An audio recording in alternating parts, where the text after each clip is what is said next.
Hi Nick, my name is Latavia Ford, and although I agree with your analysis, I'd like to add that George Washington's intentions in the broader context of United States policy towards Native Americans were complex and evolving. Washington did indeed express a desire for peaceful relations and respect for Native American land ownerships, as shown by his statement about wanting peace and land from Indian neighbors.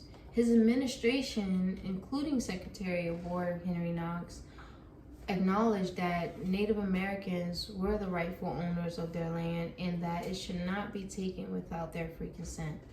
Citing this is a fundamental principle of justice. However, the reality of the U.S. policy was often at odds with these stated principles. While Washington and his contemporaries initially approached Native American relations with a degree of respect for their rights, this respect was not always upheld in practice. The European settlers and missionaries pushed for cultural assimilation, including Christianization and the imposition of European gender roles, often conflicted with the traditional ways of Native American society. The Enlightenment ideals that influenced Washington and his administration did not extend consistently to the frontier. Their attitudes towards Native Americans were often more hostile. This cultural clash was intensified by figures like Andrew Jackson, who, driven by a mix of greed, fear, and racial prejudice, disregarded earlier promises and principles.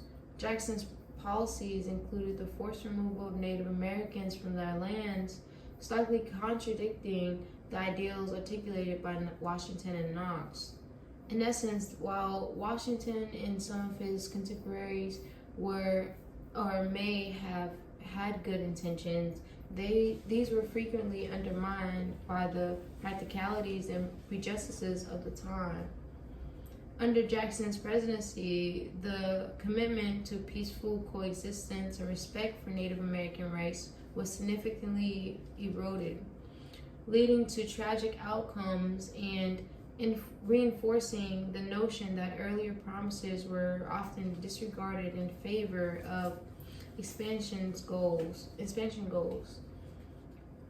This shift from principled intentions to tragic realities underscores the tension between stated ideals and actual practices in United States history regarding Native American relations.